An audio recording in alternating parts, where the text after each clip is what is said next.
Everyone, good morning. তো তোমাদের সকলকে জানাচ্ছি মাই ফ্যামিলি ব্লগে অনেক অনেক স্বাগত। তো আজকের বার হচ্ছে রবিবার। তো রবিবার দিন আজকে শুরু করছি একটা নতুন ব্লগ। আর আজকের ওয়েদারটা দেখো, এই দুদিন ধরে যা আমাদের এখানে বৃষ্টি হয়েছে, মাঠে আরে সমস্ত জায়গায় জল জমে গেছে। ওদিকে আমাদের ঘর আরে সব পরিষ্কার করা হচ্ছে, দালানটা তো আগে কমপ্লিট করা হচ্ছে এই জন্য। তো ফ্রিজে যাবতীয় যা ছিল, বোতল থেকে শুরু করে সস সমস্ত কিছু এই ছোটো টেবিলটাতে রাখা হয়েছে। আর এদিকে ফ্রিজটাকে ভালো করে গোছানো হচ্ছে। আর এদিকে দেখো, সোফাটা কিন্তু ওখানে চলে গেছে। আর এখানে অনেকটাই ফ্রিজটা পরিষ্কার করে নিয়েছি। আর রান্না পুজো আসলে ফ্রিজ পরিষ্কার করতেই হবে। ফ্রিজ, কারণ ফ্রিজের মধ্যে যেহেতু ঠাকুরের সমস্ত কিছু খাবার দাবার রাখা হবে সেই জন্য। আর তাছাড়া আমাদের আগে থাকতে তো ফ্রিজের সেই মাছ আরে থাকে না, তো হয়ে যায়, আমিষ হয়ে যায়। তো সেই জন্য ভালো করে ফ্রিজটা পরিষ্কার করলাম। আর এদিকে দেখছি দেয়ালটাও নোংরা হয়ে গেছে, তো দেয়ালটাও পরিষ্কার করতে হবে। এদিকে দাদু ঠাকুমা তারা মায়ের ছবি আরে সব পরিষ্কার করতে হবে। আর আগের দিনে আমি বড়সড় কাজ হচ্ছে এই সুইচ বোর্ড পরিষ্কার করা। তো সুইচ বোর্ডটা খুব সুন্দর করে পরিষ্কার করেছি, যেন সে নতুন নতুন লাগছে। তো সুইচ বোর্ডটা পরিষ্কার করেছি কী দিয়ে বলো তো? একটু বেকিং সোডা, একটু জেল, ভিম জেল দিয়ে একটু ভালো করে পরিষ্কার করে নিয়েছি। একটু ভিনিগার নিয়েছি সামান্য করে, দিয়ে একটা শুকনো কাপড় দিয়ে ভালো করে পরিষ্কার করেছি, খুব সুন্দর। আর এদিকে দেখো, বনু এই দিকটা সব ঝাঁটারে দিচ্ছে। তো তিনজনেরই কাজ হচ্ছে ঘরদোর ভালো করে গোছানো, কারণ বুঝতেই পারছো নিজেদের কাজ তো নিজেদেরকে করতে হবে। আর এদিকে মা এখন এই টেবিলে যে সমস্ত কিছু থাকে না, ওই পেপার, তো সেটা পরিষ্কার করছে। আর এদিকে এই মশলা দানি আরে সমস্ত কিছু পরিষ্কার করা হচ্ছে। আর আমরা যা যা আগে যে মশলাগুলো এতে রাখা হয়েছে, তো সেই মশলা তো রাখা হবে না, রান্না পুজোর জন্য আবার আলাদা বাজার আরে আসে। তো সেইগুলো মশলাগুলো, গ্যাস ওভেন সমস্ত কিছু আলাদা আলাদা আছে, তো সেইগুলোই আবার এগুলো রাখা হবে, তাই এগুলো পরিষ্কার করা হয়েছে। আর এদিকে আমাদের মাম্মাম কিছু বুঝতেই পারছে না যে কি হচ্ছে আজকে, এত এরা পরিষ্কার করছে কেন। তো কিছুই বুঝতে পারছে না যে আমাদের রান্না পুজো, ওরও এবারে ফার্স্ট টাইম রান্না পুজো দেখা হবে। তো চলো এদিকে সব পরিষ্কার আরে করি। চলো আবার ফ্রিজটা সমস্ত কিছু এগুলো মা তো পরিষ্কার করে দিয়েছে, আমি এগুলো ভালো করে র্যাকগুলো সাজিয়ে সাজিয়ে রাখি। তারপরে যে ফ্রিজে যেখানে যা জিনিসপত্র ছিল, তো সেইগুলো আস্তে আস্তে গুছিয়ে রাখবো। ঠিক আছে চলো। আর আজকে বিকালে আসবে দিদা, তো খুব মজা হচ্ছে আর এক্সাইটও হচ্ছে। তো দিদা আর আসলে না খুব ভালো লাগে। আর দাদু আসবে একেবারে পান্নার দিনে। চলো এবারে রান্না পুজোতে কারা কারা আসছে অবশ্যই তোমরা তো দেখতে পাবে। ঠিক আছে, এখনও কিন্তু বাজার আরে কিছু করা হয়নি, তো কালকে সকাল সকাল একেবারে বাজার করা হবে। চলো এইগুলো সব গুছিয়ে রাখি। ফ্রিজটা হচ্ছে বড় কাজ, ফ্রিজ না পরিষ্কার করলে এই সমস্ত সবজি টবজি ফ্রিজে রাখার জন্য তো খুবই দরকার। আর যে ডিমের টে আর যেগুলো থাকে না, তো সেইগুলোকে বাইরে বের করে দিতে হয়। চলো এইগুলো এবার পরিষ্কার আরে করি, তোমরা দেখো। বাবা দাদাই যে আমাদের হাতে হাতে একটু হেল্প করবে, তো সেই সময়টুকুও পাচ্ছে না। বুঝতেই পারছো দোকানে প্রচণ্ড চাপ। এই সময়টা তো বিশ্বকর্মা পুজোর এই সমস্ত বিশ্বকর্মা ঠাকুরের জিনিসপত্র বিক্রি হয়, তো সেই কারণে আরোই আসতে পারে না। আর আজ থেকেই কিন্তু দোকান খোলা থাকছে, তো সেই জন্য হেল্প করতে পারবে না হয়তো। তো চলো সমস্ত কাজগুলো করার পরে মা তো আবার রান্না বান্না বসাবে, আবার আমি আর বনু সানে যাব। আর এদিকে আমাদের বাড়িতে আবার মানে মিস্ত্রি লেগেছে, পাথরের মিস্ত্রি। তো এদিকে পাথর বসানো হচ্ছে রান্নাঘরে। তো চলো তাড়াতাড়ি এগুলো করে নিই কাজগুলো, তারপরে আবার আসছি। ফ্রাইডে সেই সারা রাত মানে পরশু দিন থেকে শুরু হয়েছে বৃষ্টি, তো এখনও কন্টিনিউ হয়েই যাচ্ছে কি বলবো। দেখো কতক্ষণ চলবে কি জানি। এখনো ফুল আরে কিছু তোলা হয়নি, দেখো গাছের কিছু ফুল তোলা হয়নি, যা ওয়েদার। আর এদিকে চলো তোমাদেরকে রান্নাঘরটা দেখাই। তো দেখো আমাদের রান্নাঘরে কিন্তু পাথর বসানো ডান। তো হ্যাঁ, কালো পাথর বসানো হয়ে গেছে। তো এখন আপাতত আর কোনো পাথর এখানে বসানো হবে না। আর এই মেঝেটা এগুলো পরে হবে, যেগুলো এটা খুবই জরুরি আর্জেন্ট। তো সেই জন্য এখানে যেহেতু দিদা রান্না বান্না করবে, দিদা ওখানে মা হয়তো করবে, তো তাই এটা তাড়াতাড়ি করে করা হলো। তো এখানে হয়তো গ্যাস আরে বসবে, এখানে সিলিন্ডার হয়তো থাকবে, আর বেসিনটাও বসানো হয়ে গেছে।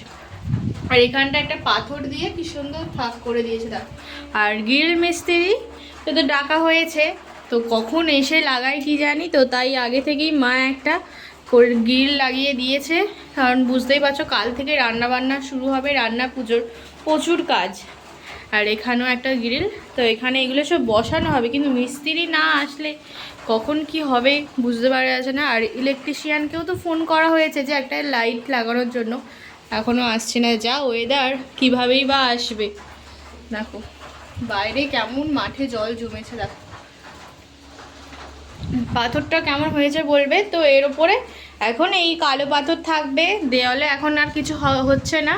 তো এখনও তো হ্যাঁ আস্তে আস্তে হবে। আর রাজমিস্ত্রি তো পুজোর পরেই লাগবে, কারণ এখন এমনি স্টপ করা হলো বুঝতেই পারছো, কারণ এবার ইলেকট্রিশিয়ান হবে, পাইপ লাইনের কাজ হবে। তো তাছাড়া অনেকটাই কাজ এগিয়ে গেছে। আর বাথরুমটা তো খুব একটা আমাদের আর্জেন্ট দরকার নেই, তো তাই বাথরুমটা এখনও কমপ্লিট হয়নি, ওটা পরে হবে। তো এখানে আজকে তো রান্নাবান্নার জন্য, কালকে যেহেতু রান্নাবান্না হবে, তো সেক্ষেত্রে জন্য মা এখানে খুব সুন্দর করে পরিষ্কার করে দিয়েছে। আর এই মাত্র গেল। আর এই পাথরের মিস্ত্রি কিন্তু আমাদের বাড়ি যখন, আমাদের নতুন বাড়ি যখন হয়েছিল, তখন এই সমস্ত পাথর যে বসিয়েছিল মেঝেতে, এই মিস্ত্রি লাগায়। তো খুব কাজ খুব ভালো। দেখো এই টোনটা কি সুন্দর করে দিয়েছে না, গোল রাউন্ড করে করে দিয়েছে। তারপরে এই ভেতরগুলোতেও করে দিয়েছে, খুব সুন্দর লাগছে। দেখো এখানটা বেসিন, তো পাইপ লাইনের মিস্ত্রি আসলেই বেসিনের কাজ শুরু হয়ে যাবে।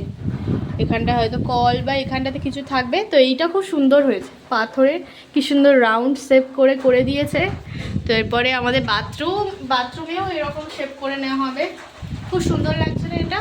তো এখানে আর একটা করে দিতে বলতে হবে, এই জায়গাটাতে খুব সুন্দর লাগবে। তাহলে চলো, এই হলো কমপ্লিট কাজ। রান্না পুজো এসে গেছে মানে একটা বড় কাজ।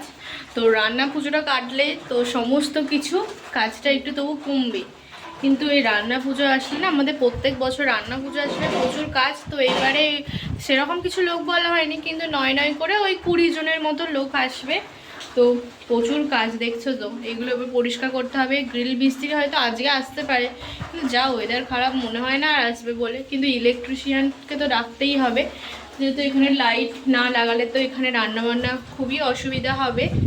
চলো, তোমরা তো পরপর ব্লগ তো দেখবে, আশা করছি ভালোই লাগবে। আর বৃষ্টির কিন্তু মাত্রা দিনের পর দিন বেড়েই যাচ্ছে। কালকে তো খুব হয়েছে, তো আজকেও দেখছি সকাল থেকে হয়েছে। কারেন্ট কালকে ছিল না, সেই জন্য আজকেও আবার মিস্ত্রিকে আসতে হলো, এই পাথরের মিস্ত্রিকে। কালকে ছিল ওই 11টা থেকে 4টের মধ্যে, 4টে না 11টা থেকে 2টো পর্যন্ত ছিল। কারেন্ট চলে গেছিলো, এসেছে সেই 6টার সময় করে। এবার ততক্ষণ কি বসে থাকবে মিস্ত্রিরা, তো বাড়ি চলে গেছিলো। তারপরে আজকে আবার মিস্ত্রি কাকু এসে তো পাথরে, এই যে এখানে বেশি কাজ ছিল না, এই বেসিনটা বসানোর জন্য পাথর কাটিং ছিল, আর এখানে এই তাকটা বানানোর জন্য ছিল, ব্যাস এই কাজটাই ছিল। ঠিক আছে চলো, তো আস্তে আস্তে তো কমপ্লিট হচ্ছে আমাদের রান্নাঘরের কাজ। তোমরা তো দেখতে লুকিয়ে আছে, কি রে তুই এখানে লুকিয়ে বসে আছিস, আমাকে দেখা দেবে না। ওই দেখো কেমন লুকিয়ে আছে, দেখছো? তো এখানে বনু একটা খুব সুন্দর ডিজাইন করছে এই দেয়ালটাতে, দেখো একটু নতুনভাবে সাজানো হচ্ছে। তো এই দেয়ালটা খুব ফাঁকা ছিল, তো আমি বললাম বনু একটা ডিজাইন করে দিত এখানে। আর ও খুব সুন্দর সুন্দর তো ডিজাইন করতে পারে, সেই জন্য করছে, হেভি হচ্ছে। এখানে দেখো খুব সুন্দর ডিজাইনটা বনু তো করে দিয়েছে, আর বেশ ভালোই লাগছে। চলো এদিকে মা কি রান্না বান্না করেছে সেটা আগে তোমাদেরকে দেখাই। দুপুরের জন্য মা রান্না বান্না করেছে, ভাত আছে, আর এর মধ্যে দেখছি ওই মুসুর ডালের হয়তো বড়া করেছে, একটু আলু ভাজা, একটু পটল ভাজা। দাদাই তো খেয়ে চলে গেছে দোকানে, আর পাপা আসলেই আমরা বসবো খেতে। আর এর মধ্যে আছে ঢ্যাঁড়স আলু দিয়ে একটু ঝাল করেছে, আর একটু ডাল আছে, তো ডাল দিয়ে খাওয়া হয়ে যাবে ভালোভাবেই। আর এর মধ্যে আবার আছে একটু চাটনি। চলো, তো খাওয়া দাওয়া কমপ্লিট করে আসছি। আর এখানে এখন এসে গেছে 3টে পার্সেল, তো পুজোরই শপিং বলতে গেলে। তো চলে এসেছে, যে নিয়ে নিয়েছি। এখানে দিদা এসে গেছে, দেখো। হ্যাঁ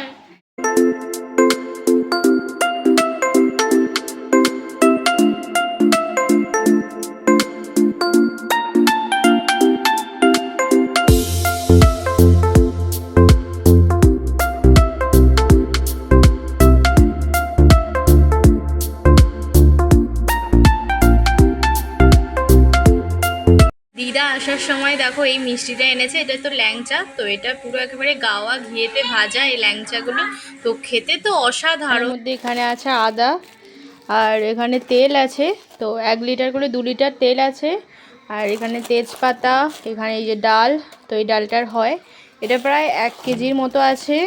আর এতে আছে চিনি, চিনি ঠিক এরকম আছে 2 কেজির মতো, হয়তো 2 কেজি না 1 কেজি বেশ চিনি আছে। শুকনো লঙ্কা, এখানে এই যে হলুদ গুঁড়ো, লঙ্কা গুঁড়ো, আর এগুলো 5 ফোড়ন, আর এখানে আছে পায়েসের চাল, গোবিন্দভোগ চাল আছে। তো এখনও সবজি টবজি তো কিনতে হবে, তো এগুলো এই সমস্ত ঝাল মশলা জিনিসপত্র আনা হয়েছে, দেখো ঝাল মশলার সমস্ত জিনিসপত্র। আর কালকে তো সবজি আর মাছ হচ্ছে, ওই দেখো কি দুষ্টু হয়েছে। তো দেখো বাইরে এখনও বৃষ্টি হয়ে যাচ্ছে টিপটিপ করে করে। মা পনিরের তরকারির জন্য করছে পোস্ত, কাজু, মগজদানা আর ক্যাপসিকাম, টমেটো সব কষাচ্ছি। হ্যাঁ, কষানো হচ্ছে। আর এই যে পনিরটা ভেজে রেখে দিয়েছি, যেখানে পনিরটা ভাজা কমপ্লিট, মশলার আছে, তার সাথে একটু আমুল দুধ দেবো, ব্যাস। হ্যাঁ আমুল দুধ মানে পনিরের তরকারি তো গুলে রেখে দিয়েছি বাটিতে। যে আমুল দুধটা মা তো গুলে রেখে দিয়েছে, দিয়ে দিতে পারে। হয়ে আসলে একটু ভাজা মশলা দেবো। পনিরের তরকারি করতে কমই সময় লাগে, বেশিক্ষণ সময় লাগে না। খালি মশলাটাকে একটু হালকা করে কষানো, আর যেগুলো দেওয়া সেগুলো দিতেই হবে। দিদা বসে বসে এই যে টিভি দেখছে, দিদি নাম্বার 1 চালিয়ে দেওয়া হয়েছে, দেখছে। ভাজছে লুচি, লুচিগুলো খুব সুন্দর হচ্ছে। তো এখানেও হয়ে গেছে অল্প, আজকে আটা আর ময়দা পাইলে লুচি করছে। আর এখানে পনিরের তরকারি কমপ্লিট, দেখো তো খুব সুন্দর হয়েছে। এই দেখো এটা খুব সুন্দর হচ্ছে,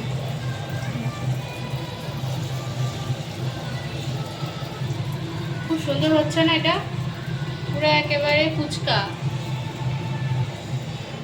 মায়ের এরকম লুচি ফুললেই না মনটা খুব খুশি হয়েছে, তাই তো? যে আমার জীবনটা সার্থক হলো, হ্যাঁ, আমার লুচি করাটা সার্থক হয়েছে। হ্যাঁ।